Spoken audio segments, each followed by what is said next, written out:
മുള്ളരിങ്ങാട് കാട്ടാന ആക്രമണത്തിൽ വീട് തകർന്നു. പള്ളിക്കക്കവലിക്ക് സമീപം താമസിക്കുന്ന നരിതൂക്കിൽ ജോണി ആന്റണിയുടെ വീടാണ് തകർന്നത്. ഇന്ന് പുലർച്ചെയോടെയാണ് സംഭവം.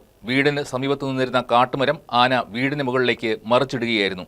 സംഭവത്തിൽ വീട് പൂർണ്ണമായും തകർന്നു.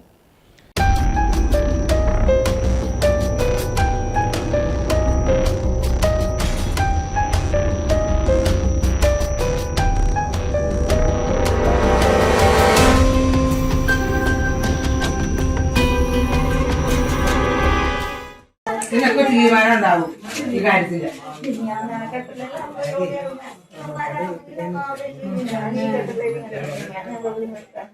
വണ്ണപ്പുറം പഞ്ചായത്തിലെ മുള്ളരിങ്ങാട് പള്ളിക്കവല 1-ാം വാർഡിൽ താമസിക്കുന്ന നരിത്തൂക്കിൽ ജോണി ആന്റണിയുടെ വീടാണ് തകർന്നത്.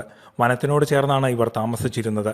ഇവിടെ വനാതിർത്തിയിൽ നിന്നിരുന്ന മരം കഴിഞ്ഞ ദിവസം രാത്രിയിൽ കാട്ടാന കുത്തിമറിക്കുകയായിരുന്നു. മരം ജോണിയുടെ വീടിന് മുകളിലേക്ക് വന്നു പതിച്ചു. ഇതോടെ വീട് പൂർണ്ണമായും തകർന്നു. രാവിലെ വെളുപ്പിന് 4:30 ഇത് സംഭവിച്ചു എന്ന് പറഞ്ഞാണ് എൻ്റെ ഒരു കൂട്ടുകാരൻ വിളിച്ചത്.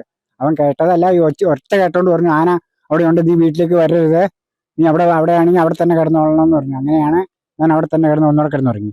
ഉറങ്ങിയിട്ട് നേരം വെളുത്തണിച്ച് ഞങ്ങൾ എന്നെ സംഭവിച്ചെന്ന് അറിയാൻ വേണ്ടി വന്നപ്പോൾ വീട് ഇങ്ങനെ പൊളിക്കുകയാണ്. ജോണിയും ഭാര്യ ആനീസും ഇളയ മകൻ ലിജിനുമാണ് ഇവിടെ താമസിച്ചിരുന്നത്. സംഭവ സമയത്ത് ഇവർ മൂത്ത മകൻ ലിബിന്റെ വീട്ടിലേക്ക് പോയിരുന്നതിനാൽ വൻ ദുരന്തമാണ് ഒഴിവായത്. ഞങ്ങൾ ഇവിടെ സ്ഥിരം താമസിക്കുന്ന ആൾക്കാരാണ്. ഒരാഴ്ചയായിട്ട് ആന സ്ഥിരം ശല്യമായിരുന്നു. ഇനിയാന്ന് വന്ന് വീടിൻ്റെ അടുത്ത് വന്ന് മട്ടി മറിച്ച് കഴിഞ്ഞപ്പം ഇന്നലെ എനിക്ക് സുഖമില്ലാത്ത, ചേട്ടനും സുഖമില്ലാത്തത്, മകൻ്റെ വീട്ടിലേക്ക് കിടക്കാൻ പോയി. ഇന്നലെ രാത്രി 4:30 ആയപ്പോഴേക്കും മടുത്ത് നിന്ന് മട്ടി മറിച്ച് അടിച്ച് പെര മൊത്തം കളഞ്ഞു. 40 വർഷമായി ഇവർ ഇവിടെ താമസിച്ചു വരികയാണ്. ഇവരുടെ സമീപത്തുള്ള പലരും കാട്ടാന ഭീതിയിൽ വീടുകൾ ഉപേക്ഷിച്ച് പോയിരുന്നു. റബ്ബർ ടാപ്പിംഗ് തൊഴിലാളിയായ ജോണി മാത്രമാണ് ഈ ഭാഗത്ത് ഇപ്പോൾ താമസിക്കുന്നത്.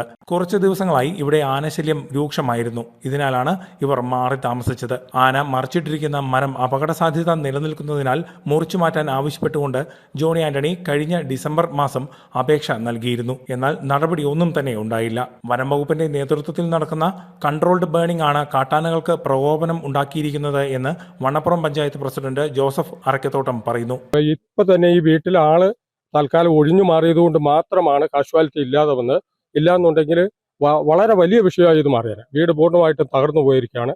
ആ വീടിന്റെ സ്ഥിതി മരം വീണ് കിടക്കുന്നു. ഈ മരം തന്നെ ഡേഞ്ചർ പെറ്റീഷൻ കൊടുത്തിരുന്ന മരമാണ്. വെട്ടിമാറ്റാത്തതുകൊണ്ടാണ് ഇപ്പോൾ ഈ അപകടം ഇത്രയും ഉണ്ടായത്. നേരിമംഗലം റേഞ്ചിൽ അവിടെ തീയിട്ടിട്ട് ആനകൾ പ്രകോപിതരായി ഇങ്ങോട്ട് മാറുകയാണ് ചെയ്തത്.